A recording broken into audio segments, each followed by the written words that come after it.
Doctor को मेरा इलाज करना आया नहीं आया, इस डॉक्टर से मैं ठीक हुआ नहीं हुआ, तो उससे तो सभी डरते हैं और इससे कोई फर्क नहीं पड़ता। अगर मैं सच बताऊं तो बीएमएस के बारे में जानना चाहते हो क्या होता है, सही वीडियो में आए हो। चलो,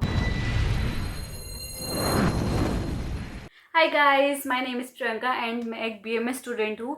अगर आप बीएमएस कर रहे हो या बीएमएस करना चाहते हो तो आप एक सही वीडियो में आ गए हो। इस वीडियो में हम जानेंगे कि बीएमएस होता क्या है, उसके क्या क्या कोर्सेज हैं, उसका क्या फ्यूचर स्कोप है और कुछ कुछ उसके थोड़े से चैलेंजेस के बारे में भी हम इसमें बात करेंगे। सबसे पहले बीएमएस जो है एमबीबीएस की तरह ही एक यूजी डिग्री है। BAMS bachelor of Ayurvedic medicine and surgery, इसमें हम आयुर्वेद के बारे में पढ़ेंगे, उसकी हिस्ट्री के बारे में पढ़ेंगे, उसकी ओवरऑल चीज़ों के बारे में पढ़ेंगे। फिर हम सर्जरीज के बारे में भी पढ़ते हैं। ये जो अभी टाइम है 2024 में हम इतने प्रिविलेज हैं कि हमें अब सर्जरीज भी अलाउडेड है। पहले के टाइम में सर्जरीज अलाउडेड ही नहीं थी, आयुर्वेद में थी लेकिन बहुत ही कम, मिनिमम थी, बट अब काफ़ी सर्जरीज अलाउडेड हो चुकी हैं। Oh my God!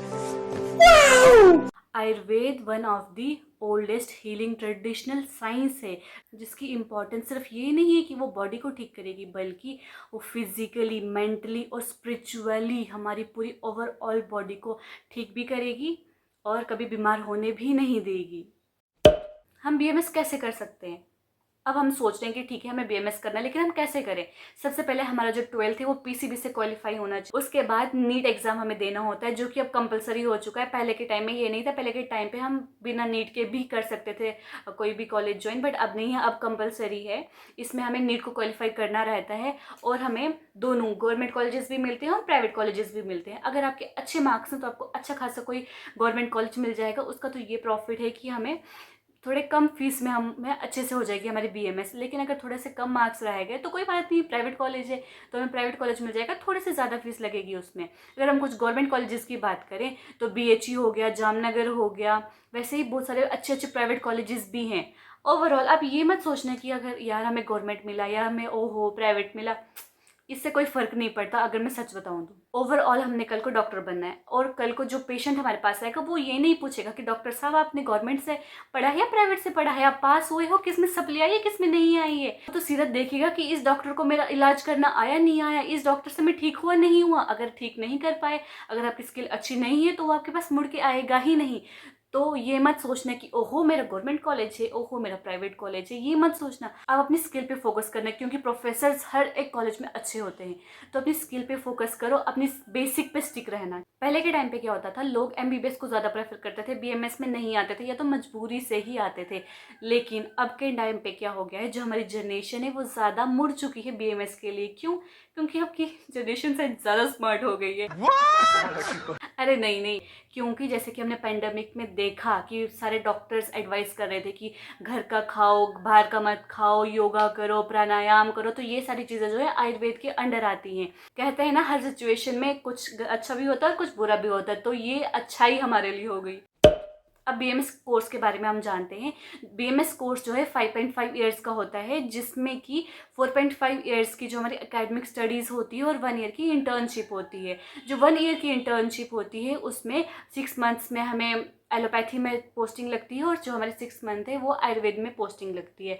और जो 4.5 ईयर्स का टाइम है उसमें हमें एकेडमिक्स पढ़ना होता है फर्स्ट ईयर से फाइनल ईयर तक।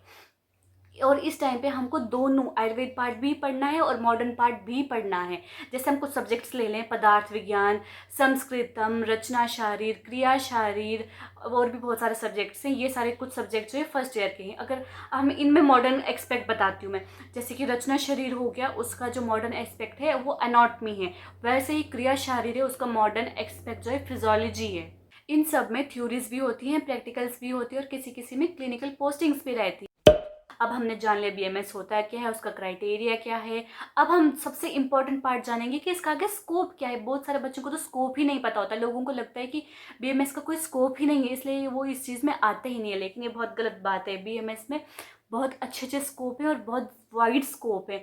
देखो, अगर आप BMS के बाद क्या क्या कर MD कर सकते हो, MS कर सकते हो, स्पेशलाइजेशन कर सकते हो किसी एक सब्जेक्ट में, पंचकर्मा में कर सकते हो, काया चिकित्सा में कर सकते हो। अगर आपका पढ़ाने में इंटरेस्ट है तो आप PG कर सकते हो, प्रोफेसर बन सकते हो, आगे PhD कर सकते हो और बड़ी डॉक्टरेट की डिग्री हासिल कर सकते हो। और हम इसमें फार्मास्यूटिकल इंडस्ट्रीज भी बना सकते हैं, जैसे कि हमने जो हमारी दवाइयाँ हैं सारी वो आसपास से देनी है, नेचुरल देनी है, अपने पेड़ पौधों से देनी है। तो ये जो चीज़ें हमें खुद बनानी होती है और इसका बहुत स्कोप है। जो फार्मेसी का स्कोप है ना, वो बहुत वाइड स्कोप है।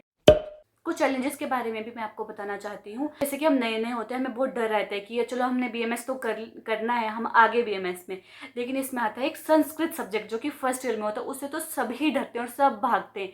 लेकिन ये बहुत गलत बात है। आपको पता है संस्कृत सब्जेक्ट बहुत ही आसान सब्जेक्ट है। ये हम सोच सोच के इसको इतना मुश्किल बना दें। आप डेली पढ़ें, जैसे जैसे टीचर पढ़ा रहा है, समझा रहा है, उसके अकॉर्डिंगली पढ़े ना, तो ये बहुत अच्छा सब्जेक्ट है। ईजिली हमको समझ आता है, उसके कॉन्सेप्ट ईजिली हमें क्लियर हो जाते हैं। और एक बोनस टिप बताऊं, अगर आपने संस्कृत अच्छे से कर ली ना तो ये बहुत स्कोरिंग है, इसका सिलेबस भी कम है, तो आप इसमें अच्छे नंबर अच्छे से एक्वायर कर सकते हो। आयुर्वेद हमारी अपनी पैथी है जो कि डिवाइन की ब्लेसिंग है हम सब पर। ये लॉर्ड ब्रह्मा जी ने दक्ष प्रजापति को दी, दक्ष प्रजापति ने इंद्र भगवान को दी है, इंद्र भगवान से फिर आगे हमारे पूर्वजों को, हमारे महर्षियों को, जो कि हैं धन्वंतरी, कश्यप। और हमारे पूर्वजों से ये टेक्स्ट में आई है, मतलब कि ये जो है पीढ़ी दर पीढ़ी हम हमारे साथ पहले से ही है, लेकिन हम इसको पहचान ही नहीं पाए। पहले के टाइम पे लोग इसी को फॉलो करते थे, लेकिन बीच में मॉडर्न की क्या चीज़ आ गई तो इसको इतना दबा दिया है कि हमको लगता है कि ये इंफीरियर है, लेकिन ऐसा कुछ नहीं है। ये भी इक्वल है MBBS के ही। अगर आप सोच रहे हो आपने BMS में आना है या BMS में आ चुके हो तो all the very best to you for your future. That's it guys, I hope मैंने सारे एक्सपेक्ट टच कर लिए हैं। अगर इनमें से आपको कुछ भी और चीज़ें पूछनी होगी, किसी चीज़ में अगर आपको डाउट आ रहा है तो please let me know in the comments. मैं नेक्स्ट वीडियो उस पर लाऊंगी। और अभी मैं चलती हूँ, मैं थक गई हूँ, अभी बहुत गर्मी हो रही है मुझे। तो bye bye, see you in the next video, bye.